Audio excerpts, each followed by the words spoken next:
Bonjour, j'espère que tu vas bien. Dans cette vidéo, nous allons travailler sur la différence entre le son et le son est. Voyons d'abord comment nous pouvons écrire ces sons. Pour écrire le son et, nous avons besoin d'un e avec un accent aigu. Pour le son est, nous avons plusieurs possibilités.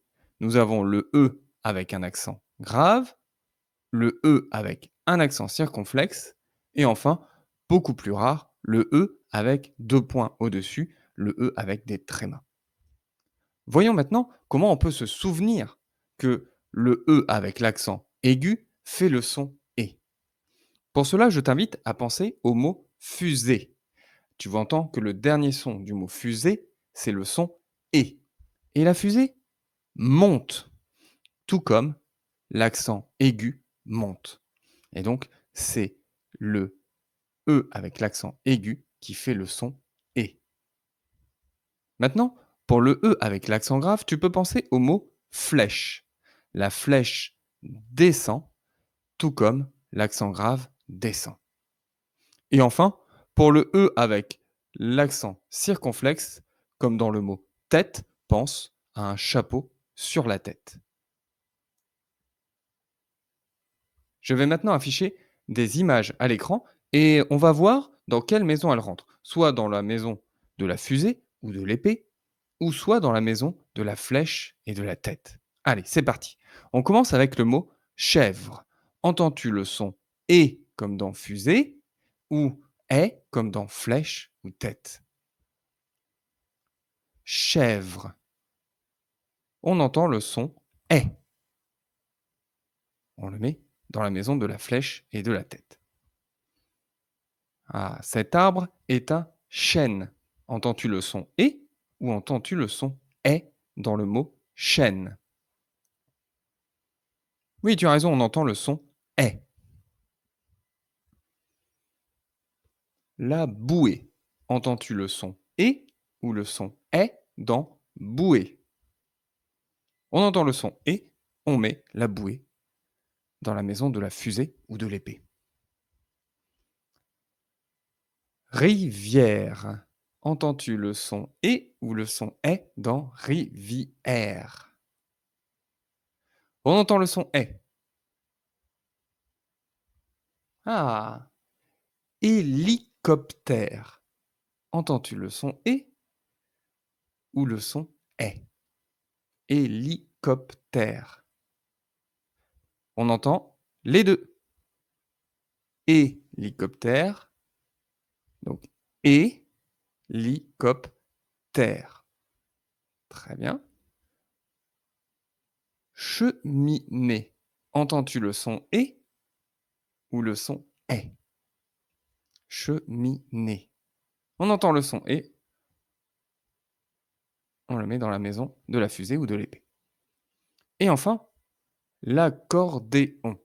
Entends-tu le son et ou le son est dans accordéon? On entend le son et on le met dans cette maison. Voici maintenant une série de lettres. Dans cette série de lettres, tu vois des E avec des accents aigus, des E avec des accents graves, des E avec des accents circonflexes, et puis celui dont je te parlais tout à l'heure, qui est plus rare, le E avec les deux points au-dessus, le E avec des trémas. Commençons par entourer en orange les E avec les accents aigus. Peux-tu les repérer à l'écran?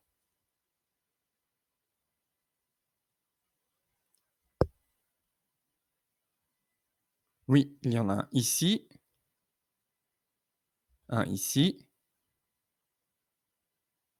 et encore un ici. Maintenant, on va faire en bleu, on va entourer en bleu les E avec l'accent grave. Allez, c'est parti, essaye de les repérer sur l'écran.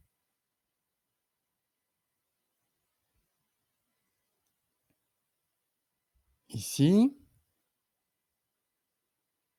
ici également,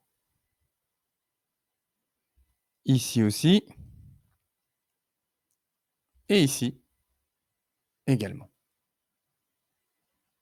Enfin, on va entourer en rouge les E avec l'accent circonflexe. On l'entoure ici, il y en a un autre ici.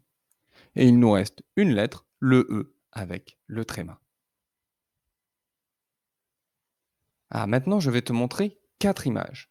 Sur ces 4 images, tu entends toujours le son «et», sauf pour une où tu entends le son «est». Il va falloir entourer celle pour laquelle tu entends le son «est». Poupée, canapé, zèbre, dé. Alors, dans quelle image entends-tu le son «est»? Poupée, canapé, zèbre, dé. Oui, tu as raison, c'est le zèbre. Maintenant, voici encore une série de 4 images. Cette fois, on entend toujours le son «est», sauf pour une image où nous entendons le son «et». À toi d'entourer l'image où nous entendons le son «et». Guêpe, pélican, lèvre, sirène. Alors, dans quelle image entends-tu le son «et»? Guêpe, pélican, lèvre, sirène. Oui, il s'agit du pélican. Pour terminer, nous allons lire ensemble des syllabes. Fais bien attention, évidemment, au sens de l'accent. Chez, c'est,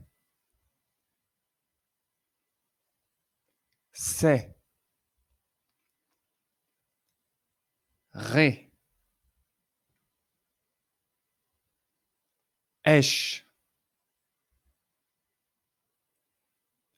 r, l, lem. J'espère que tu as apprécié cette vidéo. Je te souhaite une très bonne journée et je te dis à très bientôt.